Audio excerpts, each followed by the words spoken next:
Okay. How are you? I'm good. How are you? I'm good. How's quarantine treating you? I mean, I go in and out of going crazy. I just wish people would wear a mask, I or know. something. If you don't like a mask, wear like a face shield, then your face is like still out there for people to be upset about because you're probably ugly. I don't know. These people who don't want masks, I've never seen a video of a pretty person being like, I'm not wearing a mask. So, I'm not saying something, but I'm saying something. So what are you doing during quarantine besides podcasting? Oh, I've been pole dancing, which is something I've been doing for like, oh my God, it's gonna be 2 years in September. That's my pole anniversary. And then I started a skate gang with some of my dear friends. I made them buy roller skates and we skate around. And we pretend to be threatening. We're always like, wait till you get our skates off and we'll come for you. We're all in various sorts of falling down. How does a skate gang come about? Who thought of that? So like in February, before like the explosion of TikTok roller skating happened, I just like clocked a couple on TikTok and on Instagram, and I was like, oh my God, I cannot remember this Black woman's name, but she like has long flowy braids and she's always like in this like cool desert and she's just like moving and she wears a thong and it's like cool and she's so talented. And then my friend Danielle Hawkins is also like she like poles and roller skates at the same time, and seeing it in person's thrilling. And I've seen it like maybe once or twice. So I was like, I'm gonna buy roller skates and I'm gonna learn. I have all the time in the world. And then I bullied my friends to Sheer into getting them. And then my friend Meatball and their boyfriend Michael already had them. So I was like, let's start a skate gang. And then my friend Ellie had them, and I was like, come on, Ellie. So yeah, now we're just a skate gang, and we're getting jackets made, and I cannot wait. First Black woman nominated for reality competition host. It is a very specific honor I now have. But yeah, it's cool. It feels incredible. It's wild. It is wild. This show started, what, 4 seasons ago? Yes. I remember my husband and I first watching it, we're like, what is this? Where did this come from? It kind of dropped out of nowhere. Like there wasn't really any promo for it. It like launched and then almost overnight, like everybody I've ever met was like, this show's funny, Nicole. And comics are notorious for not giving a compliment when a compliment is not due. So I was like, oh, okay, if all these comics say that this is funny, and then they're like, the best part about it is at Thanksgiving, my parents watch it. And we all watch it together and everyone shuts up. And I was like, oh, okay, it's cool. It's really cool how universal it is and how generationally people like it. So what did they tell you when you went for the audition? I did an audition. Yes. She's off her own. No, I'm kidding. Nice. I am absolutely not off her only. I auditioned for so much. I just put myself on tape for something the other day. But so I had a meeting with the production company, Magical Elves. And truly, what a magical way to get a job is by meeting with someone and then they actually hire you. I've had so many meetings where I see the movie later and I was like, oh, so they went in a different direction. But I got to meet with the production company, and I don't know who had seen me perform, but somebody had seen me perform and they said that they liked my style of comedy and that they were looking for a comedian because they did want the show to be funny, but they didn't want it to be mean funny. And I was like, well, I'm not an insult comic. I don't have that in me. But I do think I can call out the reality of the situation. So I'll do it. And then I did it, and it was like it was interesting because in the beginning the contestants didn't know necessarily that like they were gonna have to make these insane things, so it would be a little bit of like, you did a great job, you should be so proud of yourself, you spent time on this, but this is crazy and you know it, right? And then it's like after you tell someone because it's like these adults try so hard and it's so bad, so it's just like you have to build them up a little bit to be like but so yeah, it's incredible. It's fun. It's a fun job. So who is your dream guest judge? Who do you My want? dream guest judge is Beyonce. I would love Beyonce. I'm not kidding, Beyonce. You know I what? also want Adele. Instead of black is king, cake is king. Yes, cake is king. But I'm just like, somebody has to go to school with Blue Ivy in the production or at Netflix that they can ask, be like, Blue, do you watch Nailed It? And she's like, yes, I do. And then, we bring Beyonce, we bring Jay, we bring Blue, and we have a whole beautiful family. Rumi and Sir, they can come too. It could be a whole thing. Maybe Kelly comes, and then maybe Miss Tina comes. Miss Tina's very funny. I want the whole clan. I love them. So now you're assuming that Blue Ivy goes to some school that everyone else goes to. I mean, I don't think she's homeschooled. Do you? Maybe. She might be. I don't know. I don't know I can't fathom the richness of that life. Do you know what I'm saying? To me, she goes to a store, they call ahead at Target. I don't know. They buy Target.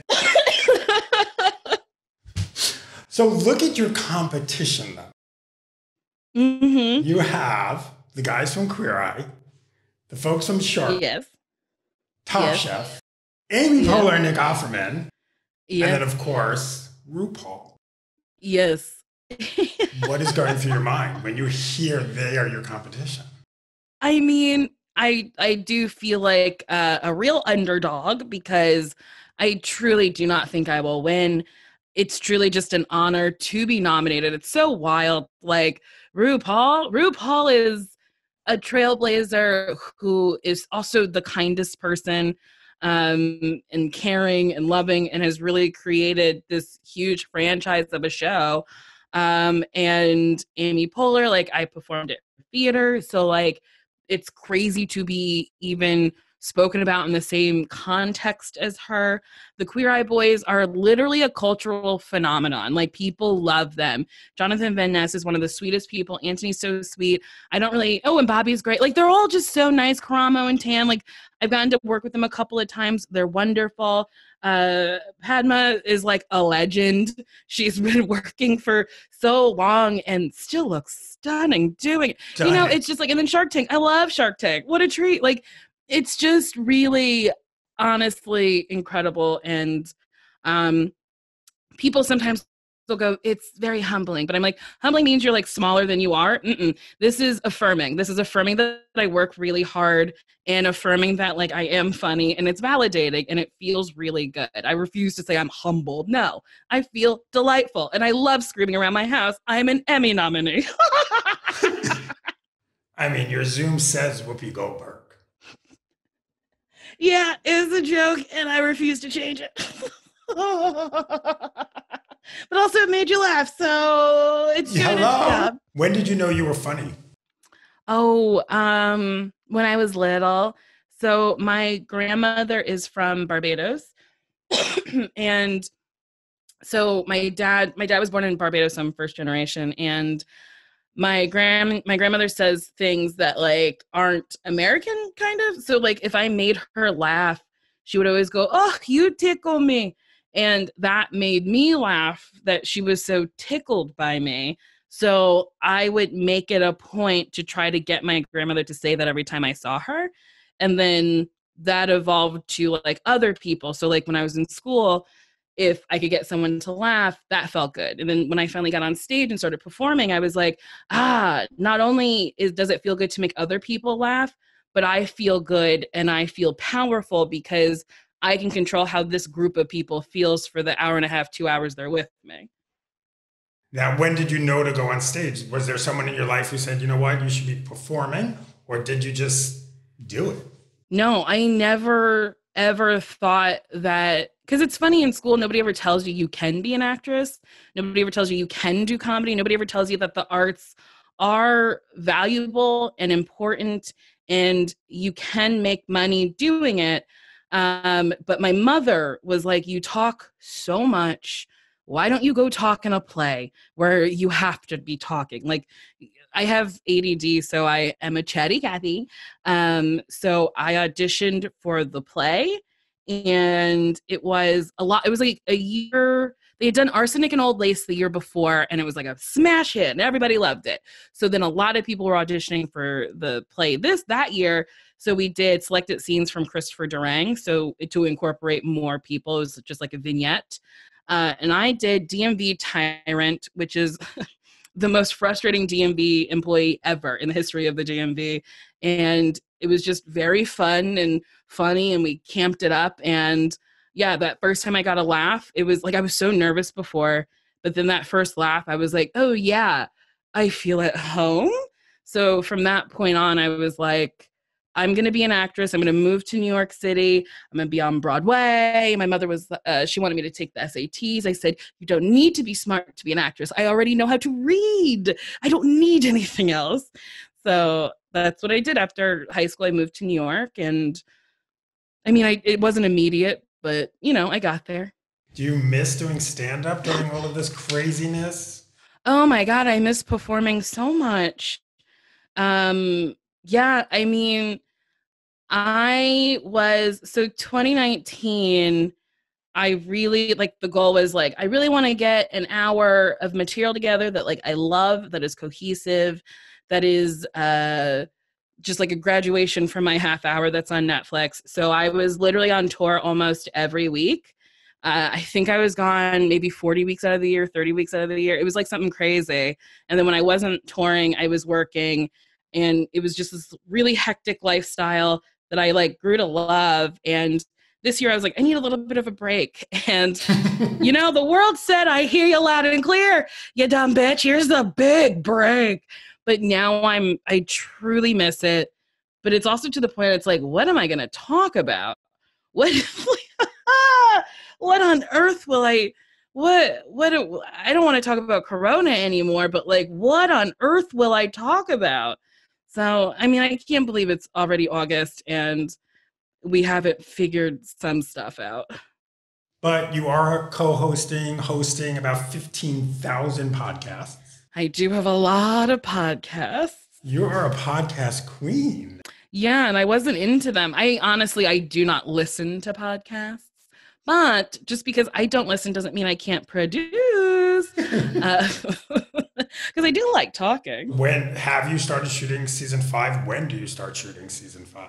I don't know if it's been announced, so I don't know how to answer that question. Is there a season 5? Who knows? I think it's safe to say that the show will come back. It was nominated for an Emmy. I think it's very safe to say. I don't think anyone will get mad at me over that, but it hasn't been announced yet, so I'm in the dark. What will make you feel safe to go back to production? I mean, we've just learned that you can get it through your eyes. So I think face shields are probably a must. I mean, people like to hug me, but they've got to be told that there's no more hugging. I don't know. I think it's been proven, although it is an evolving discussion, because that's what science is. It's ever evolving until we understand something completely. Right now, they say that it's not transmitted through food. So as long as there's face shields happening and a lot of hand washing happening and people have been tested, I think I feel okay. I think I feel okay. With the face, yeah. I keep saying the world's not going to come back until there's a vaccine. I can't see how people are going to be comfortable. But then here's the thing. I'm not getting that first vaccine so an arm grows out of my head. When are you starting a line of bikinis? Honestly, hopefully soon. I'm in the midst of trying to figure out how to do that. I would love that very much, because I love bikinis. Like, I have so many. I have over 100, and I think I understand, or at least I understand what like my body type would like, and I hope that translates for other body types. But yeah, I love a bikini. I love a bathing suit, and I want women to just like embrace the body that they have. And I don't like the term body positive. I think it's so weird that there's a term for liking your body. And I'm not saying don't talk shit about people's bodies. I don't care. But like, you don't have to do it to the person. You don't have to like say it to their face. You know, like, like spilling the tea to me is like, I invite my friends over for tea and we talk shit. Like, that's when you can do it. People do not need to know your opinions about them. Unless, of course, they're on 90 Day Fiancé, and I have a whole podcast about it because I love these lunatics. So tell me about, what was the first audition you ever went on? Whether you got the role, the part, or not? Oh, where I got the role? Either one, where you didn't or you did. I like the to hear very first audition I went on was for a off-Broadway play, and I went in, and the woman looked very young. I was like 20 maybe 21, and she looked so young. And I walked in, I was like, oh my God, you're so young. How did you get this job? Which is not something you say to somebody. And then she was like, I don't know what she said. And she was like, let's just get the show on the road. I was like, oh, okay. So then I started my monologue, and I like got 2 lines deep, and I fucked up, and I went, fuck. And she was like, excuse, which is something you just keep going. So then she let me start over, finish it. And she was like, actually, you're very talented. There's just a lot of bullshit up top. And I was like, so I didn't get it? And she was like, no, I'll say it now. No, goodbye. And I was like, okay. So that's one. My second audition before I gave up auditioning was for the touring company of Greece. I do not sing. I can't sing. I am tone deaf.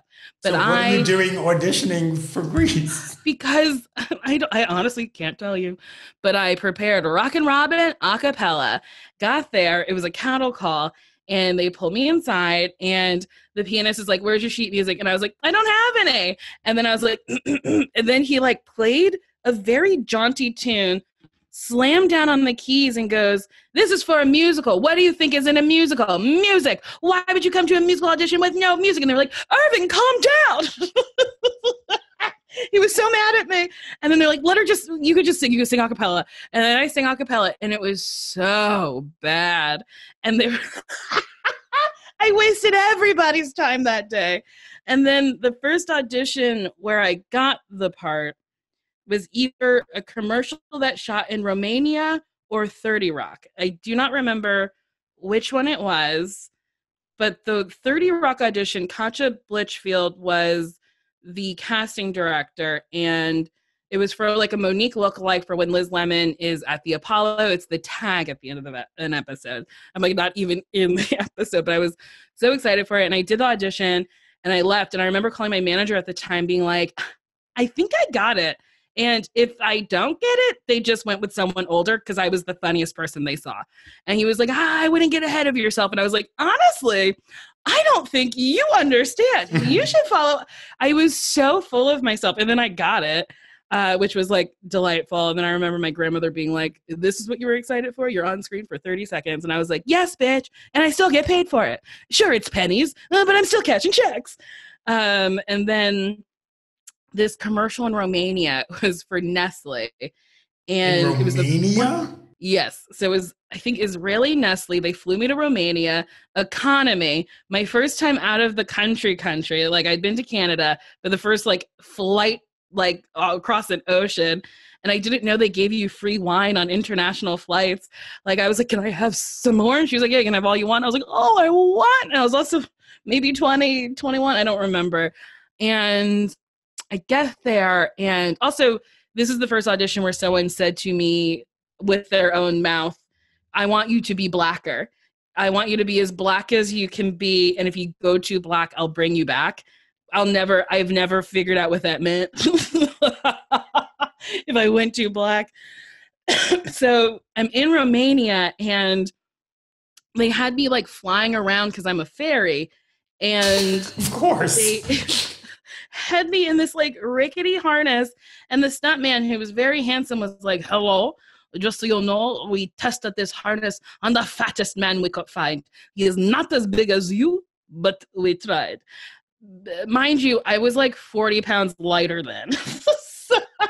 Whoa. And they would hoist me up in the air, and then the director and I don't know, a producer would then argue about what I was supposed to do. So I was like this literal piñata in this huge dress, just swinging around. And I'd be like, can someone figure out what I'm doing? It was wild. It was the wildest experience I've ever had. On that note, Nicole, this has been such a pleasure. Thank you so much. So excited about this. I told my husband, he was just leaving. I'm like, I'm getting on the phone with Nicole. I'm getting on Zoom with Nicole any minute now. It's really great. Congratulations on everything. Thank you. And do you have your acceptance speech written? No, because I truly think I will lose to RuPaul, and I am fine with that. So you're saying if you win, you'll give your award to RuPaul? I'm saying if I win, I don't know. It feels stupid to even write something down. Maybe I'll just thank myself. I just want to thank me for being me, for getting myself nominated. No, I don't know. I don't think I'll write one. I truly do not think. How are the Emmys even determined? So I know people vote. Who votes? The Academy members, the Television Academy. And then, so the people with the most votes become the nominees. And then the person with the most votes wins? Or do you re-vote again? No, you re-vote again. Oh, okay. Okay. It's confusing. I had no idea. And you may, if you win, you may be accepting the Emmy in your pajamas, by the way. No, I'm going to be wearing a dress. I think I might do multiple costume changes. I might get on my roller skates for a little bit of it. I'm going to, just because we're inside and it's not the most appealing thing to go to the Zoom Emmys, I'm going to make the Zoom Emmys the most fun thing I've ever been to, because I'm not going to let circumstance take away from, this is a huge monumental thing, and I'm so excited about it. I truly hope that the clip that they play after they say my name is something real dumb. I hope it's me falling off that desk. Nicole, thank you again. This was awesome. Thank you. And take care. Stay Bye. safe. Thank you. Have a good day. You too. Bye.